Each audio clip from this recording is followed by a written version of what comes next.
Good afternoon and welcome to Orlando's Regional Operational Center of FDLE. Thank you for coming here today. I'm FDLE Commissioner Mark Glass, and today we are pleased to be joined by the great state of Florida's First Lady Casey DeSantis. Also with our Lieutenant Governor Jay Collins, our Secretary of Business and Professional Regulations, Melanie Griffin. There she is, Melanie. And Director James Worley of the Florida Bureau of Alcoholic Beverage and Tobacco. State Representative Dave Smith. And Ms. Leah Caldwell, which you'll hear her story here shortly. So today we're here to highlight Florida's efforts to protect our children from dangerous drugs and deceptive drug marketing to our children. Since April, ABT, we'd like to call you, ABT, everybody goes with three-letter identifiers, alcohol, beverage, and tobacco, alongside with state, local, and federal law enforcement, have been investigating the illicit sale of a thing called nitrous oxide across our state. Now, most of us use nitrous oxide. If you're going to get in drag racing, you put it in your engine and it makes it go faster and everything. I hope that's what we'd be talking about, but that's not it. Thanks to a massive statewide operation, ABT, along with FDLE, have done nearly 70 felony arrests, 16 warrants, and have issued we've issued our retailers for poisoning our children. This is we had this back in the early 90s. Used to call it whippets, and we thought we kind of got rid of it, but it's on its mend to coming right back again. So history repeats itself if you don't stay on top of it. Drugs like nitrous oxides have been causing serious long-term health risk. And as these children are getting older, our teenagers, college kids are getting older, they're going to have more medical problems and issues that are going to arise. So when we learned that some of these retailers were doing this and also advertising THC-infused products appealing to our children, we acted. We acted swiftly, and we continue to act today. Our Florida business, any Florida business who pose harms to kids will be met with swift consequences. This is yet another example of great work happening right here in the state of Florida under leaders like Governor Ron DeSantis and First Lady Casey DeSantis.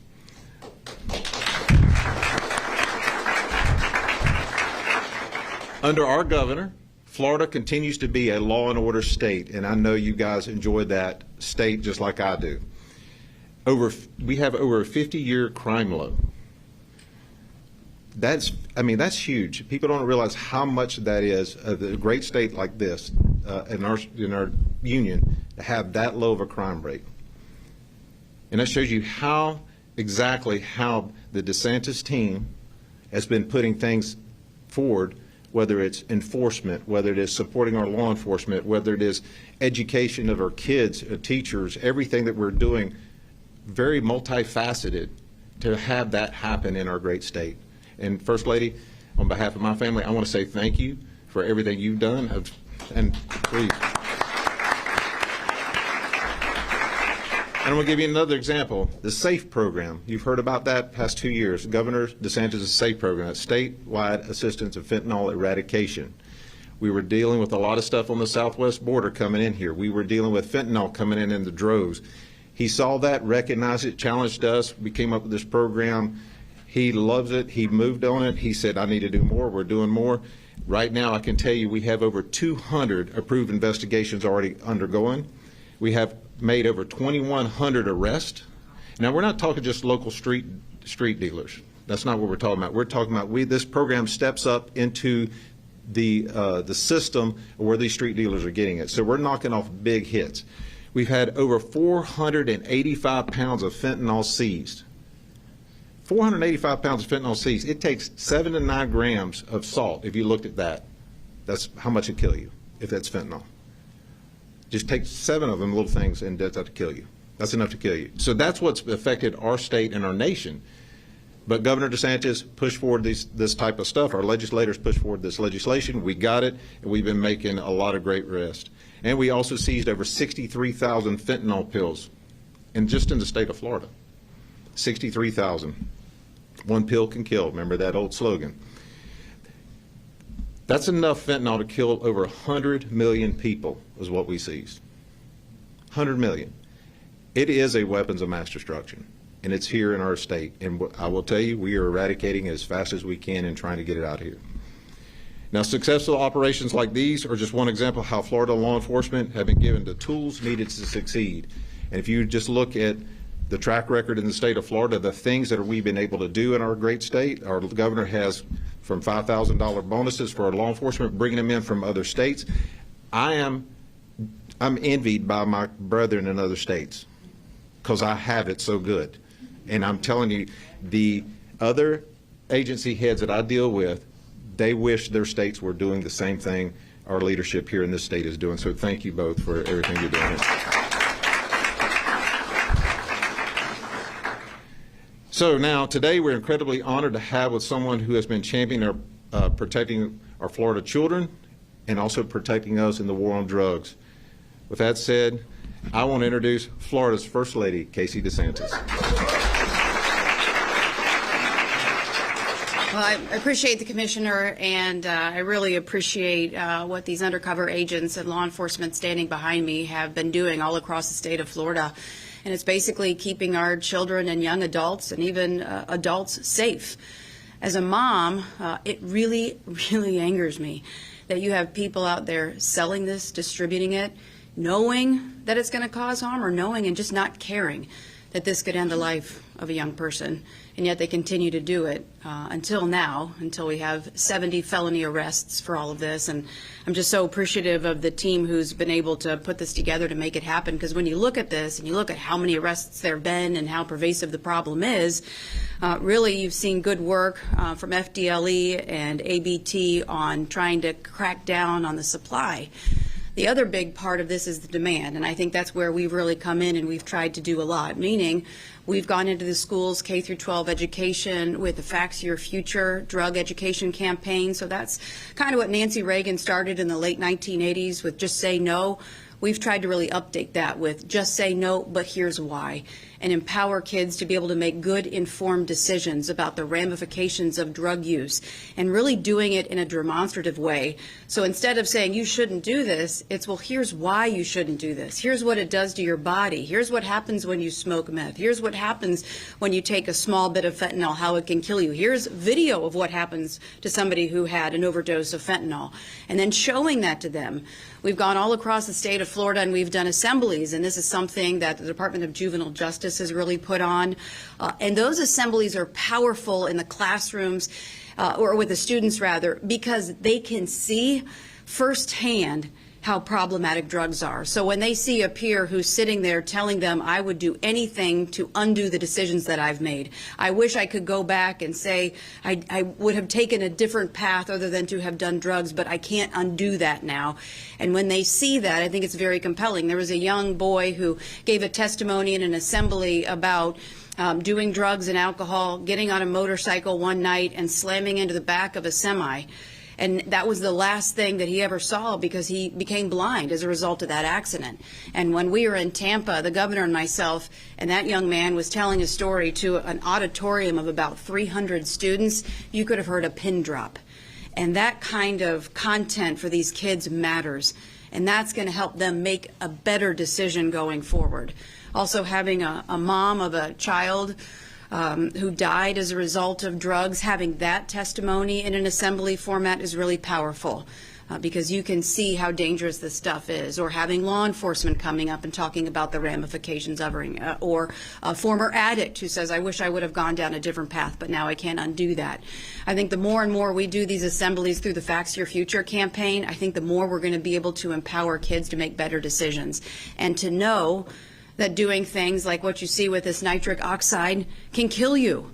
And so you'll think twice about doing something like this. So it's really about empowering these kids to make better informed decisions. So I'm so proud of the work of law enforcement. I'm so proud of our undercover agents, and we're going to continue to fight on behalf of the families and the kids to help save lives.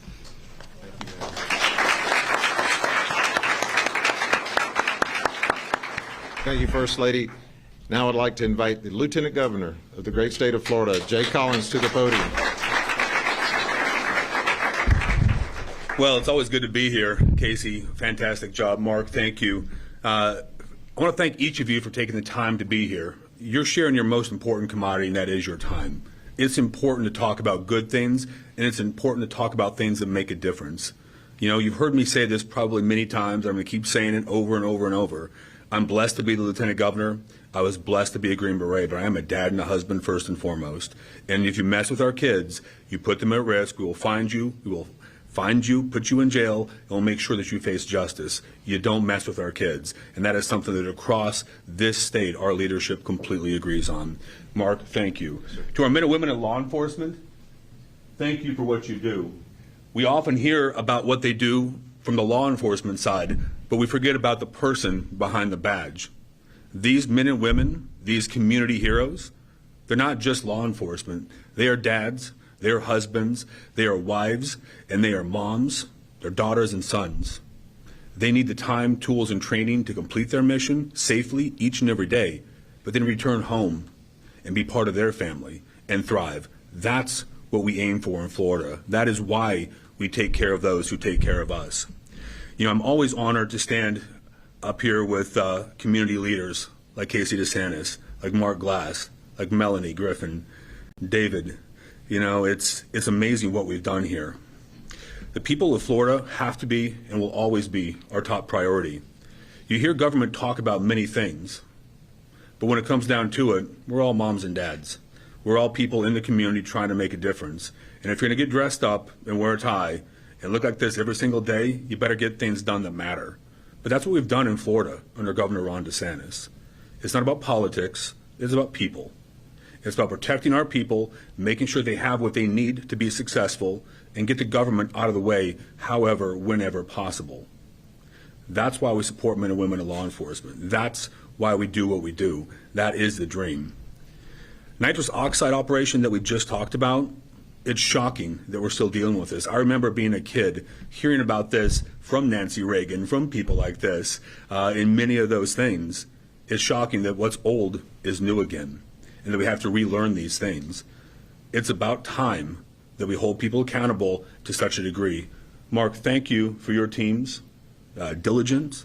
Thank you for being daring, and thank you for holding these people accountable and doing the hard work. It is not easy to do these things. It takes blood, sweat, tears, and time. Dedication to our community to do that. Thank you for that. The Division of Alcohol and Beverages and Tobacco, the ABT, thank you. Thank you for what you do. I know how hard you guys worked. I know the time that went into this. Our Attorney General, James Uthmeyer, also a star. You all know him. He is equally busy, moving around the state at all times. But that's how this works. It's teamwork, making the dream work to protect our people.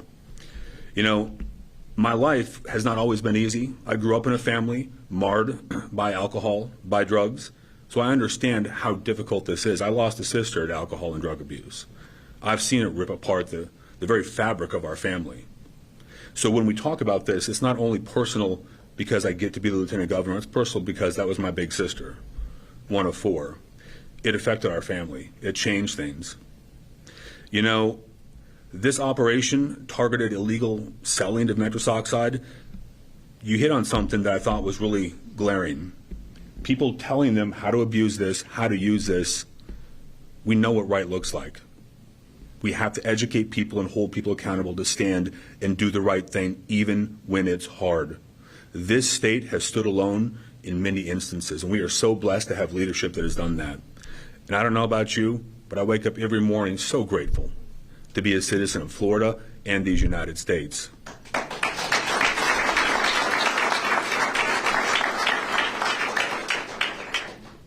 But let me wrap it up by saying this. Let me make this last point unequivocally clear. If you deal drugs, you put our people at risk, you make our law enforcement put their lives at risk, we will find you, we will track you down, we will hold you accountable, and you will go to jail. You'll be found guilty of what you've done if there is a crime. That is how this works. We will not play around. We will not equivocate. We will never be a state that is soft on crime. We will stand beside our law enforcement, and you will pay the penalty. Just know that that's been said, and that is a fact. We'll hold you accountable. Thank you. God bless each of you, and God bless the state of Florida.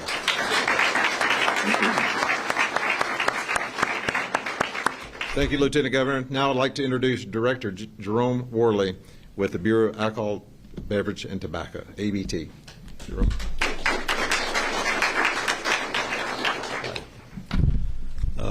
Good afternoon. I'm Jerome Worley, the Director, and we'll say ABT to save us a lot of words. Are we okay with that? And again, it's an honor, like everyone else has said, to stand with the First Lady Casey DeSantis, the Lieutenant Governor Jay Collins, on this important day in the history of ABT and the state of Florida.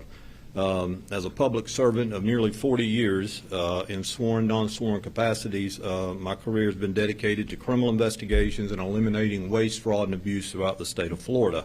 I'm grateful for the Governor, First Lady, the Lieutenant Governor, who have consistently supported the state and ABT's law enforcement efforts beyond any administration that I've ever served. And that's a fact, very, very law and order administration. Their commitment to law and order is unparalleled and has been the driving factor for many of the operations ABT has conducted. I'd also like to thank Commissioner Glass and the Florida Department of Law Enforcement for their commitment and outstanding partnership as we collaborate on many undercover operations throughout the state and continue safeguarding our residents. ABT is the state agency charged with the enforcement of alcohol and tobacco laws, rigorous compliance checks, and thorough investigations of our licensees. ABT prioritizes the protection for both Floridians and the visitors of the state of Florida. Over the past year, ABT has initiated more than 3,400 investigations into the illegal sale of hemp products to underage individuals. We've arrested 400 people statewide for selling hemp products to children in our licensed locations. ABT has been recognized nationally for our human trafficking investigations. We've identified more than 500 victims and rescued minors from exploitation. These achievements reflect ABT's broad commitment to the public and public safety and serve as concrete examples of how ABT fulfills its mission on the ground. I'm particularly proud to stand here today to talk about our operation targeting the illegal sale of nitrous oxide. ABT worked closely with multiple law enforcement agencies and partners, leading to 86 felony arrests and warrants, which is the largest statewide felony enforcement operation in ABT's 92-year history. So I'm very proud of that. During the investigation, store clerks advised our ABT agents on using the canisters of nitrous oxide on how to get high, which is illegal. It's a felony. During these arrests, our agents seized many products named in a recent FDA warning that included products like Galaxy Gas, Whip It, and Miami Magic, all of which were targeted toward youth.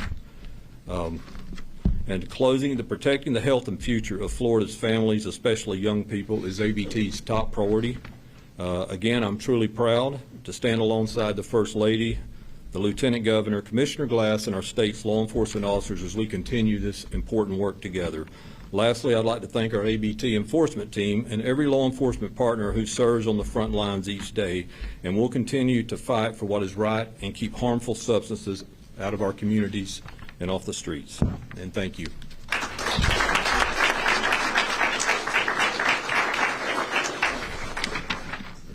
Thank you, Director. Now I'd like to introduce Leah Caldwell, mother of Meg Caldwell.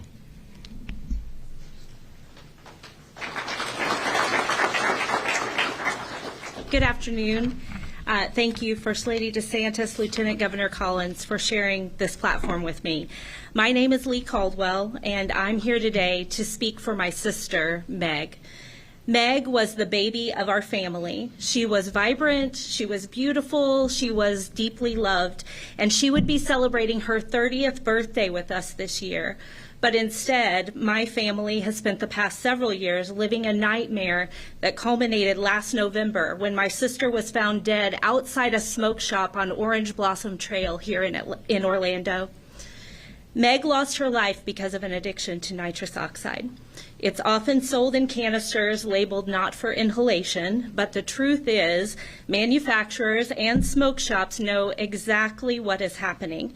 They sell these canisters in brightly colored packaging with fun names and candy flavors, and they know they are selling to people who are going to inhale them to get high. Smoke shop employees here in Central Florida knew Meg by name. They watched her buy dozens of canisters at a time, go to her car, consume them in the parking lot, and then go right back in the store for more, and they kept selling it to her. Meg believed that if she could buy them at a store right down the street, it couldn't be that dangerous. Nitrous oxide addiction destroyed my sister's future. She lost friends, relationships, jobs, and the trust of her family again and again. We tried everything: multiple treatment programs, counseling, prayer, pleading, but the drug was always right there, cheap, legal, and accessible. She didn't have to seek it out in a dark alley. It was as easy as walking into a brightly lit shop on the corner. The damage this drug does to the body is devastating. Mood swings, psychosis, weakness. At one point, Meg lost the ability to walk. And make no mistake, this drug kills. My sister's story is not unique. Families across Florida and across our country are living this same nightmare right now. I'm here today because enough is enough. Enough of pretending that these products are harmless. Enough of letting greedy manufacturers and retailers hide behind the fine print while they target our kids. Enough of watching families like mine bury their loved ones because of a loophole that no one has closed. I don't want any other family to have to wonder what their sister or their brother or their child might have grown up to be if addiction hadn't taken over. Protecting Florida's youth means clearing the shelves of products like this, products designed and marketed to hook them young and destroy their futures. My sister was more than a nitrous oxide canister and a quick, cheap high. She was more than the addict down the street you look away from because it makes you uncomfortable. Meg deserved a chance at a full, healthy, happy life. I have no answers for a huge problem like addiction. I don't think anyone does, but there are things that we can do by standing together, by demanding accountability, and by closing loopholes like this. I'm certain we can make sure more families don't lose their loved ones the way that we lost our Meg. Thank you.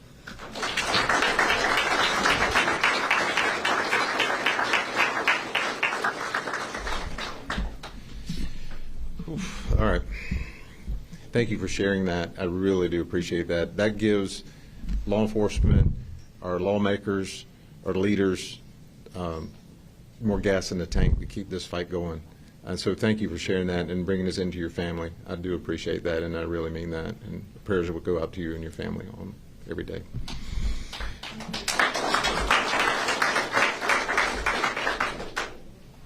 If that doesn't,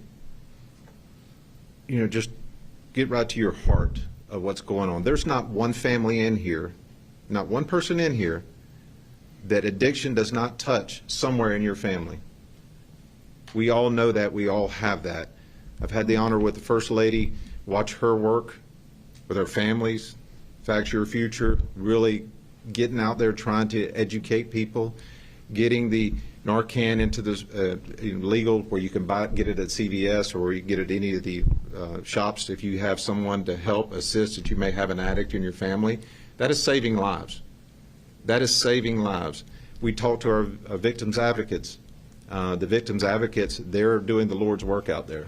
They're comforting with these families out there and the families, the support structure, what you have to go through. So this is a all-encompassing thing for all of us. So I'm just asking everyone out there, if you know someone that needs help, we have things online that can help you.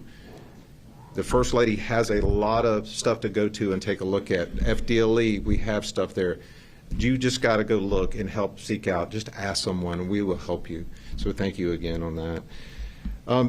Also, too, and I know the First Lady's big on this one, and so is the Lieutenant Governor and the Governor. Don't target our children with all this gummy stuff and all, that you're making it look good like gummy bears and stuff. And we all think about, oh, that's just nothing, a CBD gummies. I get it, or that may help you, but there's a THC component to another set of this. And we FDLE agents, along with ABT, work hand in hand on this a lot, and we have been. And some of these places are legitimate business. I know the Secretary, I just want to say thank you for your help in DBPR. That's been phenomenal. But there's a lot of different things we're looking at, these business owners. So if you're a business owner and you're selling these types of product, are you sure the person or the wholesaler who sold it to you is legit? Are you sure what they sold you to sell in your stores meets the legal part of THC. I think it's 0.3 and below %. Are you sure? Because I'm going to tell you, there's a lot of places that it's over 0.3. And we're working cases right now actively on business owners that have that, and now you're the one selling it. So if you think, second guess any of the stuff that you're buying from, better make sure it's from a legal wholesaler or from a person who is licensed properly through our great state, then make sure you're receiving the right product. But also, too, I want you to look at when you go by, there's one on every corner, of these shops. And they're doing Jolly Rancher slushies. Yes. That's targeting kids. I don't care how you look at it. It's not that you're going in to get some medical to help you with your medical issue. You're targeting this fun stuff and trying to make it fun. Lollipops, Raz Pops, all this stuff that we're doing out here that you're seeing. It is just unconscionable, if you ask me. There's too many little children that are in your household. You may think everything's fine and you got it and it's legal or it's close to it or whatever, but your children's in your house or friends or something, they're seeing it. They won't know. They won't know that's not a lollipop or whatever it is, or slushy. They don't know. They're going to do it. And they're much smaller than you are, and they're much more susceptible to it. So just really think about what's going on in and around your ecosystem, but we need your help. Just pay attention to that and help us out with that. So, Jerome, if you could step back up here real quick. And what I would like to do, Jerome, if you could, you just kind of said something in the back room, kind of tell them about that one thing you were instructed on, how they're doing the whippets with the parachute. Yeah, just some of the, sorry about that. Some of the research we've been doing is the party, like college campuses. A lot of college campuses are being littered with these canisters on get up Saturday morning after parties. These kids find it a harmless, easy way to go in and get high.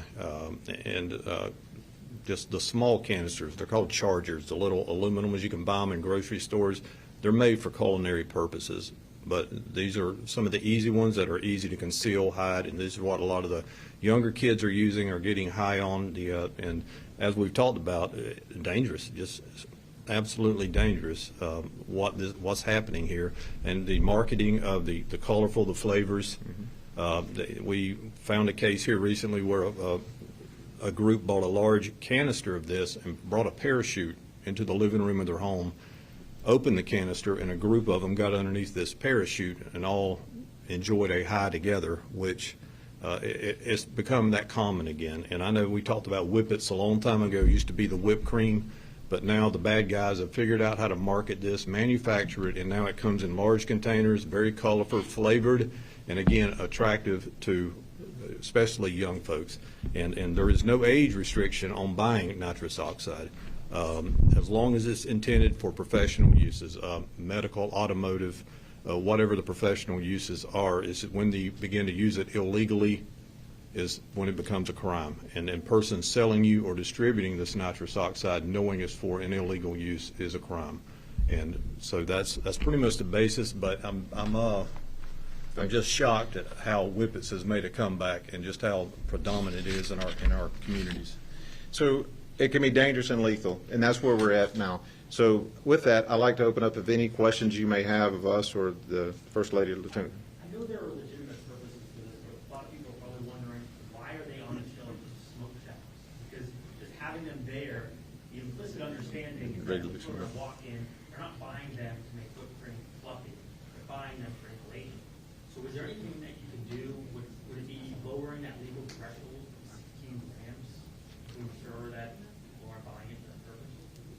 Yeah, that would take legislation. Do you think that's necessary? It could be looked at and addressed, yes, because you're right. One thing is, why is there nitrous oxide being sold in a smoke shop? I'm sure the dentist doesn't go by there to the smoke shop to get his nitrous oxide for dentistry. An automotive shop doesn't go there, and neither does a chef or a cook. So you're right. It's obvious. It's the elephant in the room.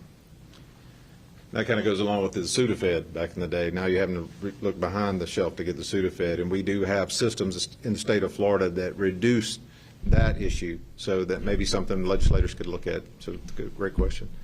Any other questions? Okay, well, thank you for being here. Thank you, First Lady, Lieutenant Governor. We really do appreciate it. We do appreciate you bringing us in your family. Thank you so much. Sheriff, thank you.